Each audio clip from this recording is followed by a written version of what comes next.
뭐냐면 그러니까 조선 후기와 여말 선초의 어떤 작품의 양상 뭐 이런 걸 말하시는 것 같은데, 그러니까 고려 말이나 조선 초를 보면 고려 말은 이제 다시 뭉뚱그려서 설명을 좀 드릴게요. 여러분 목차를 좀 보세요.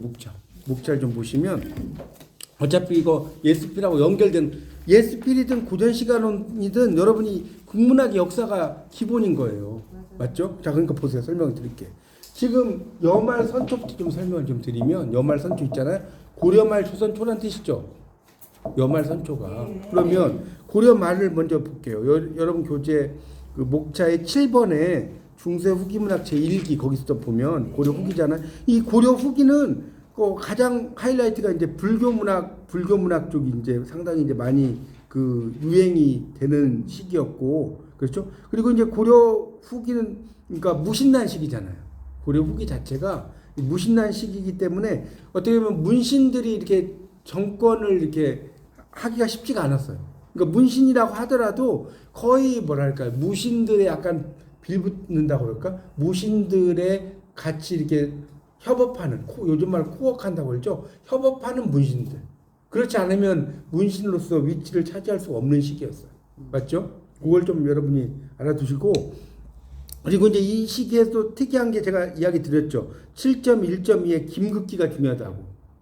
7.1점. 이건 어차피 그 국문학 역사에 나오니까 이 김극기의 노선과 중림고해. 그래서 이 대나무 숲이 있는 곳에서 뭐 이렇게 작품을 쓰거나 이런 것들이 되게 많았고, 이규보가 나오긴 나와요. 여기 지금 7.1.3에 보면 최씨 정권의 문인들과 이규보 나왔죠. 나오긴, 그러니까 제가 이야기했잖아요. 문인이 없는 건 아니다. 문인이 없는 건 아닌데 1기냐 2기냐 이것도 중요한 거죠. 뭐 그런 것도 좀 알아둘 수 있겠지만, 하여튼 이 문인들은 거의 무인들과 약간 쿠어를 하는 존재예요. 그러니까 니들 해. 내가 니들보다 높아가 아니라 그냥 같이 공조하는 추세로서의 문인으로 이해하시면 돼요. 아시겠죠? 무신을 막 하대하고 이런 게 아니라 같이. 그래서 이규보를 이제 상당히 유명한 인물로 되는 것이고, 그래서 동명왕편이 나오잖아요. 거기 그 7.4에 보면, 그렇죠? 동명왕편, 해송구승절. 하여튼 고려 말은 이 불교가 되게 강한 시기였어요. 맞죠? 고려 말은 불교가 강한 시기고, 또 하나 중요한 게 뭐라고 했어요? 가전이 중요한 거예요. 가전. 고려 말에 가전체 뭐 해가지고 이 가전의 위상이 상당히 높은 시기였고, 그 다음에 이제 소각가서 소학부도 다 이야기했잖아요. 그러니까 한시하고 고려 가요를 이렇게 접목하는 그런 역할을 상당히 많이 하는 그런 시기였다. 그리고 이 고려 말에는 경기체가는 양반 남자들만 노래라고 그랬지, 아까 문제 풀면서 나왔고, 또 시조와 가사가 출연해요. 그러니까 재밌는 것은 시조와 가사가 둘 다 고려 말에 출연했어요. 그 전에는 없었고 고려 말에 가사가 출연했다는 거. 그 고려 말의 가사는 무슨 가사? 포교 가사. 그러니까 정극의 상춘곡은 양반 가사 달라요. 전국인 상춘곡하고 이거하고는 다르다, 이렇게 이해하시면 됩니다. 그러니까 그게 이제 뭡니까 서왕가라든가 승원가 이런 게 대표적인 포교 가사다.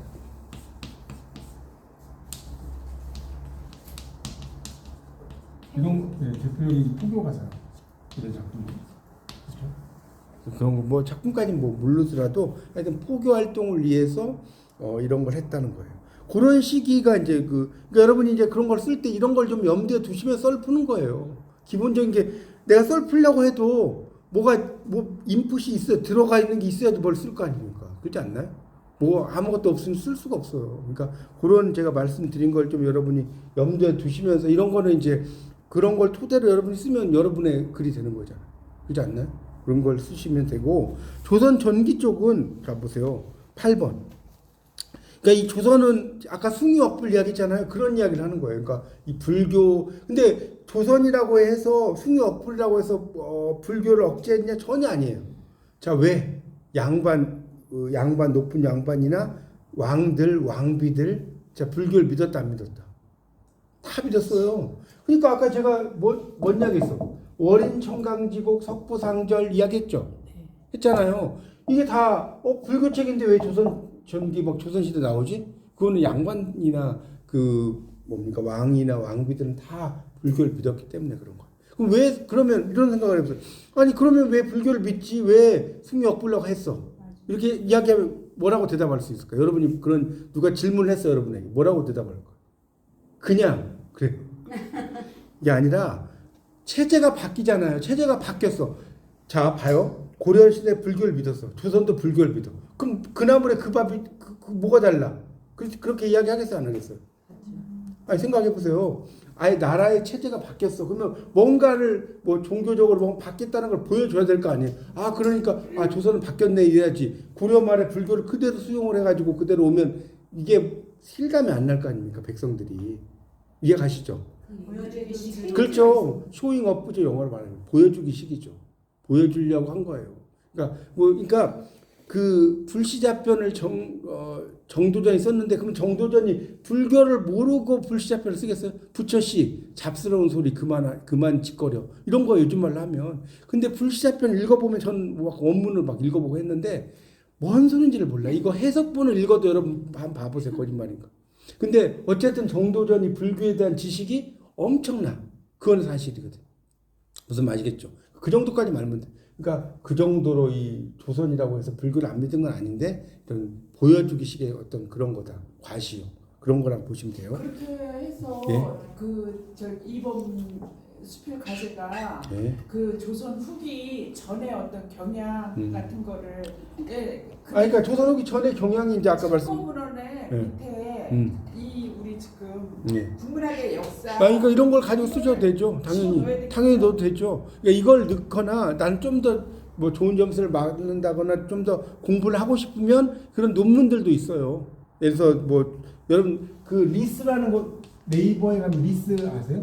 논문 리스를 검색을 하면, 리스가 어려운 우리말로 논문 리스라고 네이버에서 검색을 해보세요. 그러면 쫙 이게 떠요. 그럼 바로 이 리스로 들어가거든요. 방송대 저기도 있어요. 그러니까 이게 물론 이제 방송대도 있는데 그냥 뭐 거기 들어가기 힘들면 네이버에서 찾으면 편하니까 논문 리스를 검색해서 거기 뭐 조선 후기 뭐 문학 경향이라 이거 치면 막 뜨니까 거기서 좀 더 참조하셔도 좋은데, 아 나는 그런 거 귀찮으면 여기서 참조하셔도 되죠. 근데 문제는 여기서 참조하든 어쨌든 간에 여러분의 어떤 그 썰을 풀어야 돼. 이 국문과에서는 교수님들이 책에 있는 걸 쓰는 것보다는 알죠. 이걸 너의 말로 써라, 이걸 강조하는 거예요. 국문과의 그런 하나의 그 교수님들의 그 티칭 메소드 자체가. 설이 중요하다 이거죠. 그렇죠. 설이 중요하죠. 근데 설이 그냥 아무렇게나 설은 아니고 이런 것들을 다 이제 수집을 해서 네 말로 써라, 이거예요. 요주를 이야기를 하면. 그렇죠. 그걸 말하는 거예요. 그러니까 여기 있는 걸 그대로 쓴다기보다는 뭔가 내가 말하려면 하여튼 이걸 가지고 설명을 해야 될 거 아닙니까? 그 이야기죠. 어쨌든 그래서 조선 전기는 이렇게 이제 한문학을 되게 창작을 했고, 훈민정음도 좀 이야기를 좀 하시면 되겠고, 그러니까 악장도 아까 이야기했잖아요. 악장. 이 조선이라고 한 나라가 생기면서 악장이 떴다방이라고 그랬죠. 네. 악장, 뭐 경기체가, 가사 이런 것들이 등장을 했지만, 특히 이제 경기체가는 고려 말에 거의 이제 이고 없어지고요. 그다음에 가사는 고려 말에서 조선 시대까지 이어진 것이고, 악장은 조선 시대만 있었고. 맞죠? 그런 이야기들을 좀 여러분이 하시면 되겠고, 그 다음에 이제 시조가 넘어가 보세요. 다 했던 이야기 다시 복습하는 거예요. 그래서 이제 그 가사를 보면 8.3.4에 사대부 가사, 대표적인 사대부 가사가 누구예요? 정철. 자, 시조의 대가를 한 사람만 뽑아라. 누구였어요? 가사 시조의 대가 윤선도라고 그랬는데 제가 윤선도예요. 시조를 제일 잘 쓴 사람 한 사람만 뽑아라. 윤선도. 가사를 제일 잘 쓰는 네, 정철이에요. 그러니까 여러분이 복일도를 가셔야 되는 거예요. 국문과를 다니면 복일도에 동천석재, 복일도 가보신 분 여러분 공부만 하셨구나. 여기 동천석재, 전 공부 많이 했어도 많이 다녔잖아. 동천석재를 여러분 복일도에서 가서 보면 정말 기가 막혀요. 하여튼 그 이야기는 나중에 또 설명드릴게요. 어쨌든 그런 가사, 그다음에 여성 가사가 등장했다는 거 맞죠? 여성 가사 등장했다는 거 되게 중요합니다. 이때. 그래서 제가 수업할 때도 그 164쪽의 그 여성 가사를 이야기하면서 조금 언급을 드렸을 거예요. 그렇죠? 그 164쪽 다시 한번 펴보세요. 다시 복습. 그래서 거기 그 두 번째 단락에 여성 가사 뭐 규원가가 대표적인 거 다 기억나요? 규원가? 그래서 여러분이 강릉에 가잖아요. 강릉에 가면 헌안서는 생가는 다 가보셨죠? 초당 두부만 드시고 오시진 않았을 거 아니에요. 헌안서는 생가에서 이 규원가를 공부하면 느낌이 완전히 다르다니까. 공부는 그렇게 하는 거예요. 국문학은 물론 이제 여러분이 뭐 여기 앉아서 이렇게 공부해도 뭐 나쁘진 않는데 현장에 가서 내가 헌안선언이 되는 거예요. 그렇게 공부하는 건 완전히 달라요. 제가 예전에 그 여러분 한참 선배님들을 제가 이제 같이 여행을 가서 거기서 규원가를 강의했어요, 진짜로. 헌안선 생가 앞에서. 그러니까 와 다들 막 너무 좋다는 거예요. 그 현장에서 공부를 하니까. 어쨌든 대표적인 게 이 규원가다. 원부사는 남편을 원망한 노래라고 그랬죠. 그것만 알면 돼. 뭐 다른 작품 뭐 알 필요 없어요. 규원가만 알면 끝난 거예요. 그 다음에 다시 넘어가서 8.44에서 시조의 정착. 그래서 가단 이야기를 아까 다 했죠. 중인의 문학이라고 그랬고, 그리고 이제 강호로 물러나는 전환기. 그러니까 양반들이 다 이제 벼슬 할 만큼 했다가 물러나는 거예요. 그게 이제 그런 시기입니다. 그런 시기가 있고요. 그다음에 이제 관인문학. 그래도 조선 전기이기 때문에 이 관인문학이 많이 그 시작을 해요. 8.5에 나오죠. 목사님 갑자기 예, 질문이 예, 있는데 말씀하세요. 그 조선 전기 아니 고려 후기 전기 때 저는 약간 리얼리즘 아니면 계보 같은 족보 같은 느낌의 전인가? 아니 후기는 소설 경향의 전 이런 식으로 써도 돼요? 뭐 그런 거, 그러니까 그 족보 같은 느낌의 전이라는 게 예를 들면 어떤 걸 말? 일대기 전을 약간 사실적으로 뭐 탁전은 남의 그 좀 허상이 있는 가전 말하는 거죠, 가전. 네네. 그러니까 그 가전과 전은 또 다른. 그러니까 맞아요. 가전은 사물을 의인화하는 거잖아요. 지금 좋은 말씀하셨는데, 그러니까 전하고 가전 달라요. 그러니까 가전이라고 하는 것은 공방전이라든가, 그렇죠? 공방전 이건 기억나시죠? 이거 엽전 이야기라고 했잖아요. 엽전 이야기, 공방전 그런 것들이라든가, 그러니까 이런 것 뭐 청강사전, 현부전, 거북이 이야기, 정시자전. 치료 쟁농기 같은 것도 그렇죠. 그런 것도 이런 비슷한 거죠. 의인화한 거지. 그러니까 의인화했다라기보다는 그 사람 화류법적인 표현한 거죠. 규방에 있는 7개의 뭐 물건들이 내가 잘났다 이런 이야기 하는 거잖아요. 규증치료 쟁농기가. 그러니까 그런 것처럼 하여튼 이 공방전이나 정시자전이라든가 국순전 이런 거 있었죠. 국순당이라고 그랬잖아요. 술. 이 다 술이 이름이 국순이에요. 사람 이름이 공방이고 사람 이름이 정시자예요. 그러니까 약간의 규중치료 쟁론기는 뭐 사람 이름이 막 뭐 이렇게 이야기하는 건 아니잖아요. 그냥 걔네들을 살아 있는 것처럼 표현한 거지. 약간 느낌이 다른데 어쨌든 이 고려 시대는 가전, 그러니까 전은 전인데 가전의 형태를 좀 더 많이 썼고 물론 이제 가전만 쓴 건 아니죠. 사람의 일생에 대한 그렇죠. 그렇죠. 사랑 이렇게 얘기하면 될까요? 지금 어떻게요? 박사님 말씀하세요. 사람 일대기로 시작해서 이렇게 얘기하고 후기는 약간 소설 경향. 그렇죠. 뭐 그런 식으로 써도 되죠. 좋아요. 네. 제가 그래서 저번에 이야기 안 했나? 이 이야기를 해드릴게요. 다시 한번 복습하는 차원에서 뭐냐면, 그래서 우리가 사람의 일생을 서술하는 게 고대는 다시 한번 복습할게 했어도 설화라고 그러잖아요. 설화.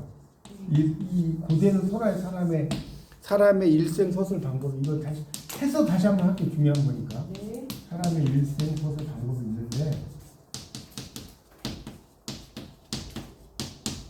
자, 이 고대는 설화가 됐고, 그 다음에 중세로 가면 전이 되는 거죠. 그러니까 이 전인데 가전도 들어가는 전인 거죠. 가전 안 들어간 건 아니고, 이제 근대로 가면 이게 소설이 되는 거예요. 근대로 가면 소설. 그러니까 당연히 근대로 가면 소설인데 이건 훨씬 더 뭐 홍길동 전이라든가 이런 식으로 좀 더 가잖아요. 의미가 좀 더 나아간다고 생각하시면 될 거 아닙니까? 어쨌든 그런 의미니까 여기에 전이 들어가는 거니까 이 전은 자 보세요. 114쪽 봤어도 다시 한번 볼게요. 이게 중요한 질문하셨으니까. 114쪽을 보면 사람의 일생 서술 방법 7.5.1이 있죠. 7.5.1 보세요. 거기에 보세요. 그래서 이제 여기에 보면 뭐 해가지고 나오는데 이제 뭐 여러 작품들이 뭐 나오는데 사람의 일생을 서술하는 것 중에 뭐가 나오냐면 이제 전이 나와요. 거기 뭐 삼국사기 뭐 사기열전 이런 말 들어봤어요? 사기열전. 그러니까 중요한 사람들의 인물들을 막 이렇게 써놓은 게 사기열전이거든요. 그런 것들이 115쪽에 보시면 세 번째 단락 보세요. 세 번째 단락. 사람의 일생을 글로 적는 전은 중국에서 수입되었다. 그게 대표적인 사기열전인 거예요. 그러니까 백이숙제 뭐 이런 사람들 막 써놓은 거예요. 사기열전이라는 게. 뭐 그런 이야기 써놓고요. 그 다음에 공식 사서에 오르는 열전은 행실에 대한 최종적인 평가다. 이런 말 나오죠.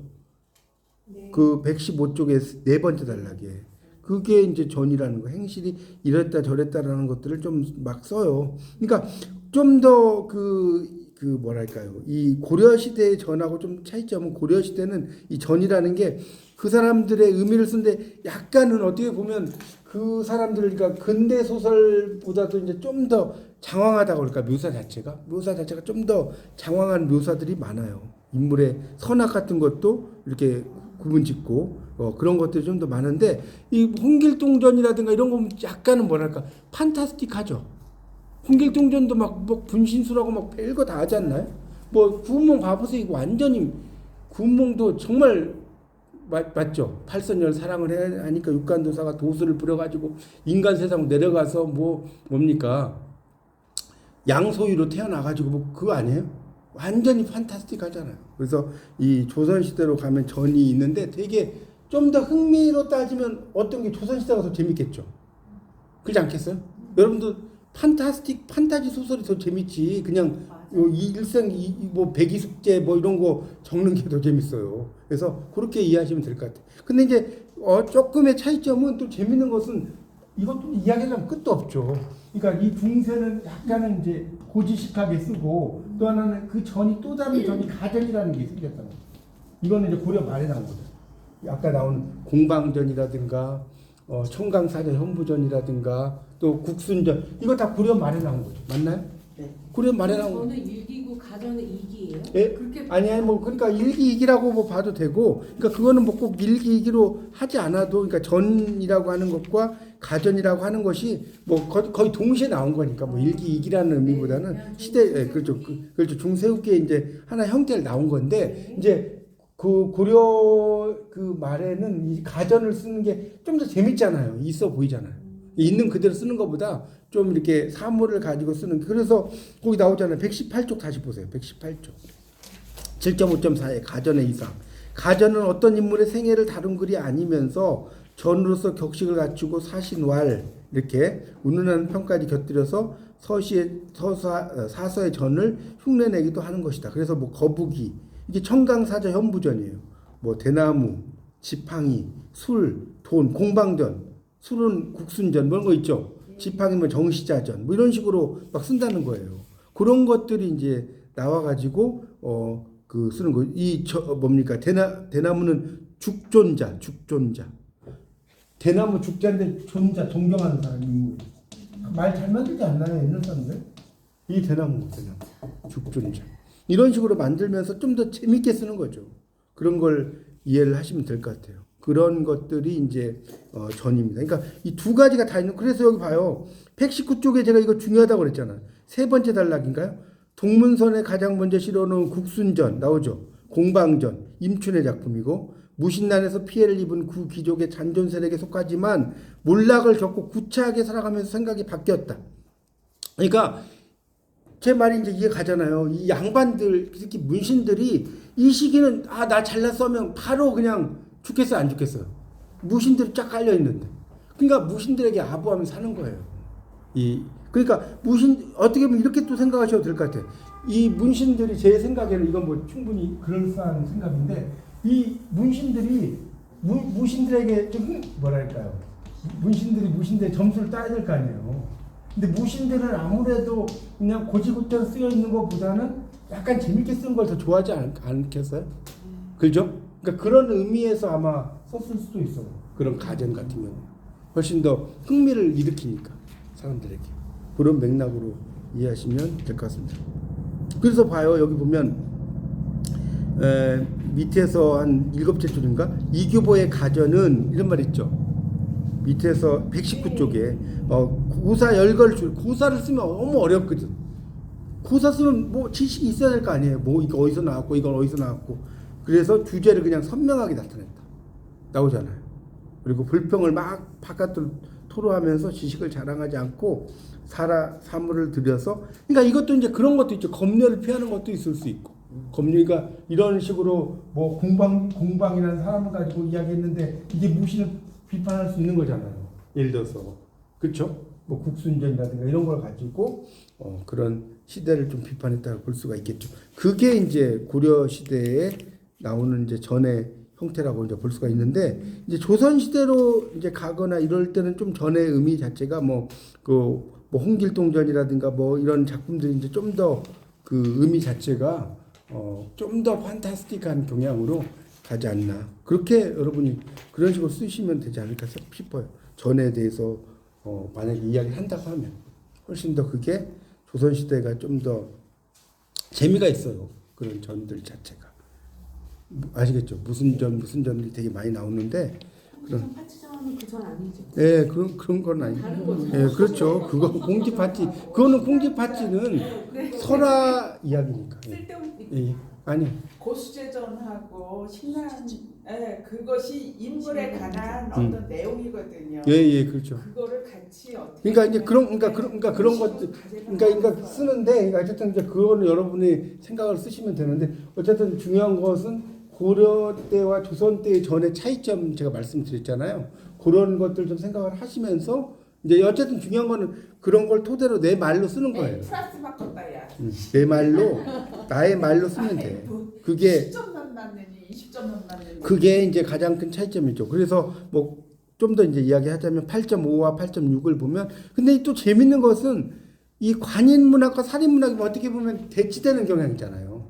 관인문학은 양반들이 막 이렇게 이야기하는 거고, 살인문학은 양반은 양반인데 숲속에 있는 양반이야. 그 숲속에 양반이 있으면 힘을 쓰겠어요, 못 쓰겠어요?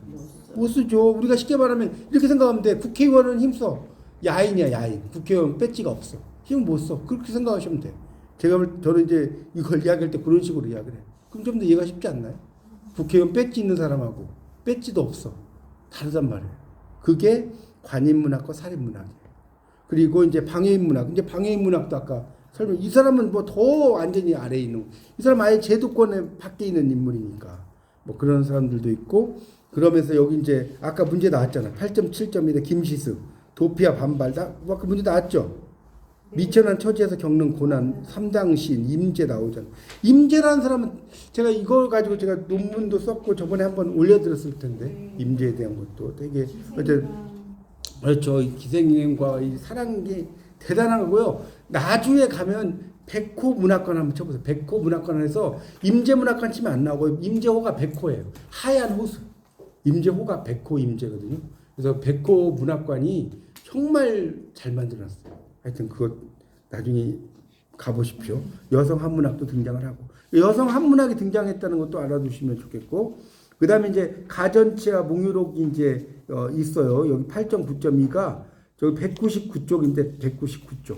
199쪽을 잠깐 펴보세요. 199쪽 전이 막 나오니까 199쪽을 펴보면 이 가전체가 이제 나오잖아요. 그러니까 여러분 이제 여기서 또 좀 설명을 하고 싶은 게, 이 가전이라고 하는 거하고 이제 가전체가 있어요. 가전하고 가전체가 있는데, 그러니까 가전이라고 하는 게 뭐 아까 공방전 뭐 그런 거 기억나실 거예요. 근데 여기 넘겨보세요. 다른 거는 건너뛰고, 자 200쪽으로 넘어오세요. 200쪽 넘어오면 거기 두 번째 단락을 좀 볼게요. 두 번째 단락 200. 이 부분이 이제 중요한 겁니다. 지금 아까 전에 대한 질문에 대한 설명이니까. 자, 전에서의 모습은 두 가지인데, 두 번째 단락 첫째 줄에 나와요. 김시습의 작품이나 뭐 이런 것들은 중국 역사상 인물의 생애를 들어 시비거리에 관해서 자기 주장을 펴는 방식이 유행했다. 그러니까 이런 걸 뭐라고 하냐면 약간 돌려서 표현하는 거예요. 돌려서 우의적으로 표현한다고 하죠. 그 다음에 남여운의 육신전에서 볼 수 있듯이 투쟁이와 작자가 차지하는 작자가 지지하는 쪽에 섰다가 희생된 일련의 인물을 변화하기 위해 전을 쓰는 것도 새로운 풍조였다. 이렇게 나왔죠. 그러니까 그 사람들을 이렇게 그 변호해서 쓰는 글들도 이제 등장을 하고요. 그 밑에가 이제 뭐냐면 사물 의인화해서, 그 밑에 있죠. 여기 밑줄 안 쳐져 있으면 좀 쳐놓으세요. 사물을 의인화해서 그 전기를 서술하면서 작자가 뜻하는 바를 이면적인 주제로 제시하는 가전을 앞시대의 전례를 계승해 다시 짓는데 어떤 제약이 따르지 않았다. 이렇게 나왔죠. 그러니까 뭔 소리냐면 이 고려 말에도 가전이 있어서 그 가전을 빌려가지고 쓴 게 가전체인 거예요. 맞죠? 고려 말에 가전이고 이건 조선 전기잖아요. 좀 다르잖아요. 근데 고려 말에는 무신들이 있었다고 그랬잖아요. 제 말씀이 이제 조금 감이 오실 거예요. 무신들이 있는 상황에서 문신이 글을 쓰면 눈치를 볼까요, 안 볼까요? 엄청 눈치를 보죠. 아니, 맞잖아요. 그 되게 흥미 위주로 쓴단 말이에요. 흥미 위주로. 그런 작품들을 되게 재밌게 써요. 눈치를 봐야 되니까. 근데 이 조선시대는 이제 양반들의 주로 이제 세상이기 때문에 그런 걸 안 보고 계승을 했지. 가전을 계승을 했지. 그렇지만 그런 제약이 따르지 않는다는 소리예요. 그래서 다른 인물이 허구적. 이제 보세요. 허구적이라는 건 이제 좀 감이 오죠. 그러니까 되게 판타스틱하다는 거예요. 이 조선시대는 되게 환상적이에요. 그 홍길동전도 보면 막 도술 부리고 막 이러잖아요. 그렇죠? 그래서 마음먹은 대로 평가를 해도 뭐 시비가 생길 게 아니었다 뭐 이런 거 나오죠. 그 다음에 이제 보면 밑에 이첨의 저생전은 고려의 전례를 그대로 이었다고 할 수 있으나 말하고자 하는 이게 그러니까 이것도 시험에 가끔씩 나오더라고요. 자, 다음 중 시험 문제 이렇게 나와요. 다음 중 종이를 의인화한 뭐 가전체 작품은 무엇인가? 이 진짜로 나온다니까. 1번 뭐 국순전 예를 들어서 2번 공방전. 여러분 이제 아니까 쉽지 뭔 말 알겠죠? 모르면 그게 그거 같아. 그렇죠? 저생전입니다. 종이. 그러니까 이거 헷갈리면 저생전에 지읒이잖아. 종이에 지읒이잖아요. 머리 글자로 알면 돼. 아니 저는 공부는 그렇게 하는 거예요. 지읒. 그러면 절대 안 잊어먹죠. 그래서 이제 종이의 용도에 따라 문인의 인물을 설명했고 문인은 뭐 그릇된 정치를 바로잡아야 된다. 그러니까 봐요. 고려시대에 만약에 고려시대에 봐요. 문인이 그릇된 정치를 바로잡아야 한다. 뭐 이런 식으로 막 썼어. 얘가 바로 살 수 있을 것 같아요. 문인들 앞에서. 무인들 앞에서. 안 되겠죠. 그러니까 조선이 훨씬 더 이렇게 눈치 안 보고 썼다는 거예요. 쉽게 말하면. 문인의 재능이 이렇게 합치돼야 된다. 이런 거. 그러면서 이제 심성을 의인화한 작품들이 막 등장을 하는 거예요. 마음. 심성이 뭔지 모르겠다. 마음이에요. 마음. 마지막 달에 나오죠? 그 마음을 의인화하는. 그게 이제 밑에서 셋째 줄에 천군의 본체, 심성의 본체 천군. 그러니까 마음을 하늘의 임금이라고 한 거예요. 천군이라는 거. 의인화했다는 거예요. 그리고 이제 그러면서 오른쪽에 임재의 수성지. 두 번째 줄 나오죠. 그러니까 여기 수성지라고 하는 게, 그러니까 수성지, 근심 숫자의 성성자예요. 근심 숫자의 성성자. 그래서 근심의 성이라는 거예요. 수성. 그렇죠. 그래서 이게 이제 마음을 의인화한 가전체 작품이다라고 하는 게 나옵니다. 그래서 이 인간의 마음을 되게 이렇게 의인화하는 그런 작품들이 그 뭡니까 많이 생기게 되죠. 그렇게 이제 보시면 됩니다. 그러니까 특히 이제 임재라는 사람이 그 마음을 그렇게 많이 의인화하는 그런 작품들을 되게 많이 썼어요. 그래서 이 이야기를 제가 안 할 수가 없는데 예전에 그 개그 프로가 있었어요. 개그 프로 중에 뭐가 있었냐면 혹시 아세요? 감수성이라는 개그 프로가 있습니다. 몰라요? 몰라요? 하여튼 감수성 있었는데 되게 재밌는 게 예, 있었어요. 찾아보세요. 감수성. 개콘에 있었는데 이게 되게 재밌는 게 이 사람들이 국문학을 좀 아는 사람이 왜 그러냐면 감수성이라고 할 때 이 사람들이 말하는 성은 성성자죠. 감수성. 무슨 성. 근데 이 감수성에 있는 사람들이 뭐가 예민하겠어요? 감수성 예민해. 진짜로. 그래서 감수성이라는 걸 보면 막 얘네들이 막 남자들이 막 비가 오면 막 울적하고 슬프고 막 그런 이야기 막 해요, 진짜로. 유치하죠. 솔직히 유치한데 감수성에 있는 사람들이 감수성이 예민하다. 이런 식으로 이야기를 하거든요. 그러니까 이게 보면 웃기긴 한데 유치하긴 한데 이런 거하고 좀 일면 비슷해요, 안 비슷해요? 잘 만들지. 그러니까 개그맨들이 정말 똑똑한 옛날 김영곤인가 보세요. 원래 동국대 국어교육과 출신이에요, 김영곤이. 그러니까 되게 막 한문도 막 이야기하고 막 그랬잖아요. 하여튼 그렇습니다. 어쨌든 뭐 이건 여담이지만 그런 거라는 거. 임재가 이제 쓰고 이랬는데 이게 중요한 거는 지금 아까 질문하신 것처럼 조금 감이 오죠. 인간의 마음을 노래하거나 약간 눈치를 안 봤어. 눈치를 안 보고 훨씬 더 좀 더 의인화하는 경우도 있고 조금 더 그 환상적인 허구적인 인물 이렇게 환상적인 것들도 썼다는 거. 이런 걸 토대로 해서 여러분이 살을 붙이는 거예요. 그러니까 기본적인 건 이런 것들을 틀을 가지고 여러분이 이제 그 조선 후기 이전과 그 조선 후기의 것들을 가지고 쓰는 거죠. 그러니까 살을 붙인다는 게 여기 있는 걸 그대로 쓰는 게 아니라 그걸 가지고 여러분의 말을 만드는 거예요. 그게 공부인 거예요, 그게. 그렇지 않나요? 있는 거 그대로 쓰면 그게 무슨 공부입니까? 그걸 가지고 여러분이 말을 만들어 보는 거예요. 아, 이런 식으로 저런 식으로 해서 이렇게 흘러간다는 거예요. 그러면 뭐 크게 뭐 문제 기말 리포트도 어렵지는 않을 것 같습니다. 되셨나 이제?